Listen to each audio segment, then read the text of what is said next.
That's perfect. You sure? You're like, you don't want another take? Okay. From its harmful use in medical texts in the 60s to the adoption of the term to denote both a concept and an identity, the term transgender has come a long way. But how much do we really know about the word transgender, and where did it come from?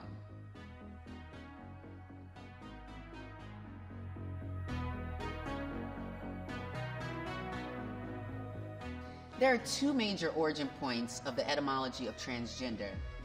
That's just a fancy way of saying the history of a word and how its meaning has changed over time.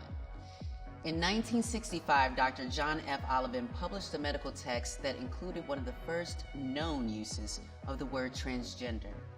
He wrote, "Where the compulsive urge reaches beyond female vestments and becomes an urge for gender, sex change, transvestism becomes transsexualism." The term is misleading, actually. Transgenderism is what is meant because sexuality is not a major factor in primary transvestism. At this point, Dr. Olivan used the word transgender as a synonym for transsexual to reference people who transition through surgery. The other major origin point for the word transgender is with activist and trans pioneer Virginia Prince, who popularized the term through her advocacy and writing in the 1970s. In 1969, Prince first used the term transgenderal to distinguish herself from transsexuals, or those who use surgery to transition. Her use of the term transgenderal clearly differentiated between the ways people choose to transition.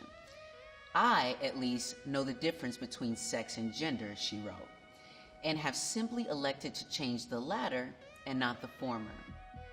If a word is necessary, I should be termed a transgenderal." That same year, Virginia Prince first used the term transgenderal in 1969, was also the year that the Stonewall riots kicked off the modern gay rights movement. This movement marked a sea of change in the terms of wider visibility for the LGBTQ community. A few years later, in 1974, social workers, medical professionals, and activists put on the first ever transvestite and transsexual conference at the University of Leeds. This literature, some of the earliest conference literature available on trans health, made clear distinctions between transvestites, people who dressed as the opposite gender, transsexuals, people who transition genders through surgery, and transgender, people who did transition but did not elect to undergo surgery. In 1975, another major milestone, the first time protections for transgender people were codified into civil rights law. The city of Minneapolis was the first to do so by passing a Non-Discrimination Ordinance, preventing discrimination on the basis of projecting a self-image not associated with one's biological maleness or one's biological femaleness. Throughout the 1980s, artists like Bruce Laker, who also went by Phaedra Kelly, and coined other terms like gender transient to refer to being transgender, which was still distinct from transsexual. By the 1990s, the distinction between transgender and transsexual began to fade. According to the OED lexicographer Jonathan Dent, this was around when the wider LGBTQ community began to embrace trans as an umbrella term that would cover a wide range of identities that might not fit traditional notions of gender, similar to queer for sexuality. Despite this, the term trans didn't make it into the OED until earlier this year.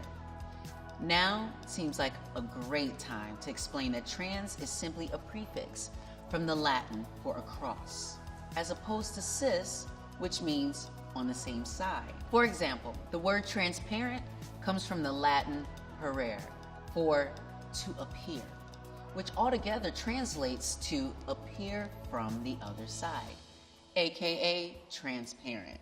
So, what does this mean when it comes to gender? It's pretty simple. You either fall under the transgender umbrella or you're cis. While transgender can mean many things, hence the umbrella, cis means one thing, namely that your gender aligns with the binary sex that you were assigned at birth, either male or female. Some other terms that may fall under the transgender umbrella are transsexual, gender nonconforming, gender non-binary, agender, drag queen, androgynous, intersex, genderqueer, gender fluid, among many others. Get it? Got it? Good. Now, because the trans umbrella grouping is so new, there is still some debate as to who is or isn't trans. Some people believe that drag queens belong under the umbrella because they are gender nonconforming. Others, like RuPaul, have famously disagreed, claiming drag as an art for cis queer men only. Quote, "You can identify as a woman and say you're transitioning, but it changes once you start changing your body," he said. "It takes on a different thing. It changes the whole concept of what we're doing."